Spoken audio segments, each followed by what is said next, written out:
অল্প খরচে ভালো জিনিস পেতে কে না চায়।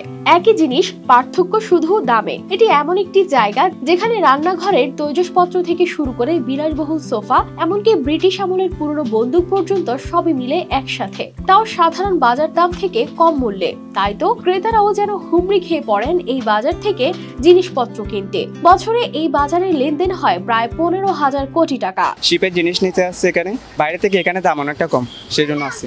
মাঝে মাঝে কেঁদে আসি, এখানে দাম অনেকটা কম দোকান থেকে, লাস্টিংও করে ভালো, লং লাস্টিং। আমি একটা সাউন্ড দেখছি, ওই এটা নিচ্ছি।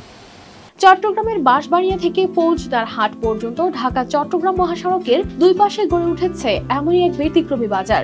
এখানে সারি সারি দোকানে সাজানো থাকে পুরনো জাহাজ থেকে পাওয়া শৌখিন আর দরকারি পণ্যের বিশাল সংগ্রহ। রান্নাঘরের নানা তৈজসপত্র থেকে শুরু করে বাথরুমের basin, bathtub, table, chair, washing machine, laptop, fridge, যা চাই তাই যেন আছে। আমাদের এগুলো যা আছে, শোপিস, ধরেন মেরিন আইটেম, লাইট, এগুলো আর কি পুরাতন ঘড়ি, কলেগান, এগুলো আর কি ভালো। এগুলো অ্যান্টিক্স আর কি, পুরাতন। কেউ ঘরে অ্যান্টিক্স রাখে ঘর সাজানোর জন্য। এগুলো অনেক দিন আগে তো মানগুলো ভালো। আর এগুলো আমাদের এগুলো প্রায় গিফট দেয় একজনকে একজন, বড় বড় এবার নৌবাহিনীতে এগুলো গিফট করে একজনকে একজন। জিনিস পাওয়া যায় অল্প, এখন আগে থেকে অল্প। শিপে আপনি সব কিছু পাওয়া যায়, ঘর সাজানোর জন্য সব কিছু, পুরাতন নতুন সব কিছু পাওয়া যায়। ফার্নিচার হতে আপনার সব কিছু আমাদের আইটেম, আমাদেরগুলো লাইট আইটেম, শোপিস আইটেম, আর অন্য জায়গায় অন্য আইটেম আছে, সব কিছু পাওয়া যায় শিপে। দোকানদারদের দাবি, জাহাজ ভাঙা শিল্প থেকে পাওয়া এসব জিনিসগুলো বেশ টেকসই ও মানসম্মত। কেউ কেউ বলেন এসব আসবাবপত্র নতুনের মতোই অনেকটা শক্তপোক্ত। এখানে আমরা শিপের জিনিস বিক্রি করি এবং ঘরের সব সাজানোর জন্য আসবাবপত্র যা আছে সবগুলো পাওয়া যায়। দাম অনেক, মানে মার্কেট থেকে অনেক কম আছে আমাদের এখানে। Electric item, SS cookeries, sound item, এই আর কি। আজকে একটা ফ্যান বিক্রি করলাম। আর এসব জিনিসের দামও সাধ্যের মধ্যে। 1000 টাকায় যেমন ফার্নিচার মেলে, তেমনি লাখ টাকার দামি সোফাও পাওয়া যায় সাশ্রয়ী মূল্যে। আসলাম এখানে শিপের মাল নেওয়ার জন্য আর কি, কিছু ফ্যান নিছি আর আয়রন মেশিন নিছি। মানে বাইরে থেকে এখান থেকে মোটামুটি কিছুটা ভালো পাওয়া যায়, যার কারণে এখান থেকে নেওয়া আর কি।